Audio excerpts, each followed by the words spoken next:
Surat એસઓજીએ gold સ્મગલિંગના મોટા રેકેટનો પર્દાફાશ કર્યો છે. પોલીસે બાતમીના આધારે અમદાવાદથી સુરત આવેલા એક રત્ન કલાકારની ધરપકડ કરી છે.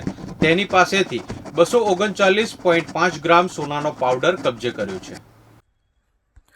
આ કેસમાં સૌથી મહત્વની વાત એ છે કે આ રેકેટની માસ્ટર માઇન્ડ સુરતની જ એક મહિલા છે, જે હાલ દુબઈમાં રહીને આ ગોરખ ધંધો ચલાવી રહી છે. આ ઘટનાએ એરપોર્ટ પર થતી આધુનિક દાણચોરીની પદ્ધતિનો પણ પર્દાફાશ કર્યો છે. આરોપીઓએ એરપોર્ટના અત્યાધુનિક મેટલ ડિટેક્ટરને પણ ચકમો આપવા માટે ગોલ્ડ સ્મગલિંગ માટે એક અનોખી અને અત્યંત જટિલ પદ્ધતિ અપનાવી હતી. આ રેકેટમાં સંકળાયેલા તત્વો દુબઈમાં જ સોનાને ઓગાળીને પ્રવાહીમાં રૂપાંતરિત કરી દેતા હતા. ત્યારબાદ તેમાં ખાસ કેમિકલ એક્વા રિઝિયા મિક્સ કરવામાં આવતું હતું.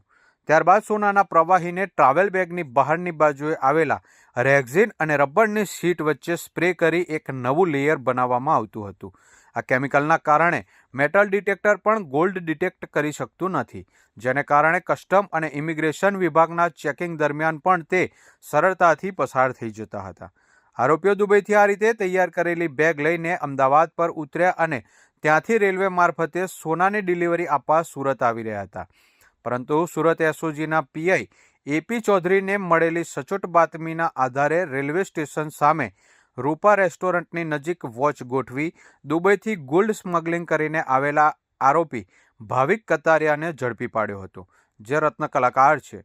પોલીસ પૂછપરછમાં આ સમગ્ર રેકેટને માસ્ટર માઇન્ડ સુરતના વેસુની રહેવાસી નિરાલી રાજપૂત હોવાનો ઘટસ્ફોટ થયો છે, જે હાલ દુબઈમાં રહે છે.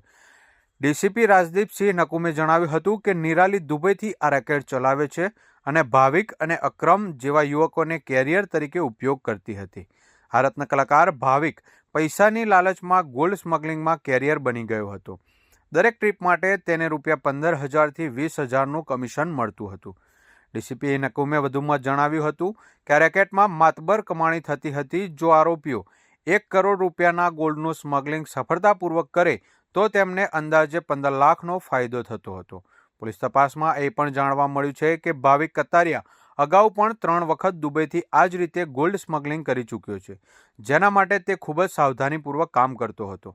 જોકે ભાવિક વિરુદ્ધ અગાઉ કોઈ ગુનો દાખલ થયો નથી. એસઓજીને કે એવી હ્યુમન ઇન્ટેલિજન્સ દ્વારા એક માહિતી મળેલી હતી કે એક વ્યક્તિ જે છે દુબઈથી ગોલ્ડ લઈને આવ્યો છે અને ડિલિવરી આપવાનો છે સુરતની અંદર. તો રેલવે સ્ટેશનથી એસઓજીની ટીમે ભાવિન કાતરિયા નામના વ્યક્તિને 240 ગ્રામ ગોલ્ડ સાથે પકડી લીધો, જેનો મુદ્દામાલ ટોટલ જે છે 27 લાખનો થાય છે. અને એને પૂછપરછ કરી કે ભાઈ તો આ જે માલ છે કોને આપવાનો હતો, તો તેને અહીંના જ એક સોની કે જેનું નામ છે અમિત જગદીશભાઈ સોની, એને એ માલ આપવાનો હતો, એટલે એનું વોન્ટેડમાં નામ છે. તે ઉપરાંત એને ડિટેલમાં પૂછપરછ કરતાં જાણવા મળ્યું કે આ જે સોનું છે એ દુબઈથી અમદાવાદ એરપોર્ટ ખાતે અક્રમ જે છે ભરૂચનો એ લઈને આવેલો, અને અક્રમ અને ભાવિન બંને સાથે ટ્રેનમાં આવેલા અને અક્રમ વચ્ચે ભરૂચ ઉતરી ગયેલો અને ત્યારબાદ ભાવિન છે પકડાઈ ગયેલો, એટલે અક્રમનું પણ વોન્ટેડ તરીકે નામ જાહેર કરે છે. ત્યારબાદ ડિટેલમાં પૂછપરછ કરતાં કે ભાઈ દુબઈથી આ સોનું કોણે મોકલ્યું હતું, પણ નિરાલી ઉર્ફે નીલ રાજપૂત જે દુબઈમાં રહેતી, અગાઉ અહીંયા વેસુમાં રહેતી હતી, તેણે આ સોનું મોકલેલું હતું. સર, ભાવિન અક્રમ આ બધાને કેટલું કમિશન મળનાર હતું? ભાવિન અક્રમ આ તમામ જે છે કેરિયર જે કામ કરે એને 15,000નું કમિશન મળે છે, અને આ લોકોને 1 કિલો ગોલ્ડનું સ્મગલિંગ કરે ત્યારે 15 લાખ જેટલી રકમનો ફાયદો થાય છે. સર, ગુનાહિત ઇતિહાસ કોઈનો?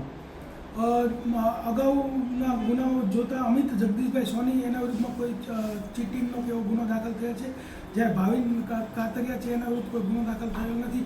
પરંતુ એની પૂછપરછમાં એ જાણવા મળ્યું છે કે અગાઉ 3 વખત એને આવી ખેપ મારેલી છે. સર, કઈ રીતે ગોલ્ડ લાવવામાં આવતું હતું?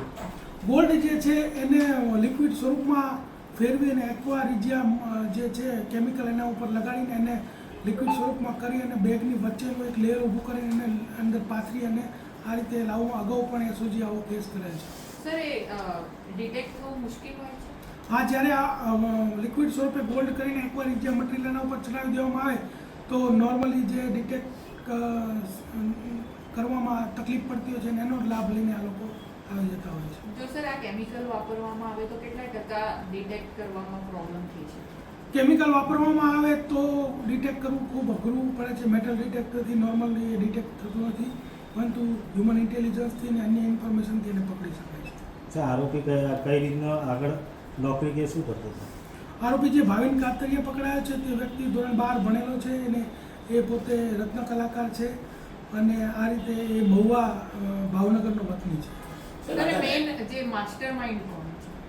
આમાં માસ્ટર માઇન્ડ જે છે એ જે નિરાલી ઉર્ફે નીલ રાજપૂત કે જે ત્યાં દુબઈથી આ સોનું મોકલે છે એ છે અને બીજી અમારી પૂછપરછ ચાલુ છે. સર, દુબઈથી આખો રેકેટ ચલાવવામાં આવે છે, અહીંના સોનીઓને કેટલો ફાયદો થાય છે? દુબઈથી કોઈ પણ 1 કિલો ગોલ્ડ લઈ અને અહીંના સોનીને આપે તો એ લોકોને 15 લાખ રૂપિયાનો ફાયદો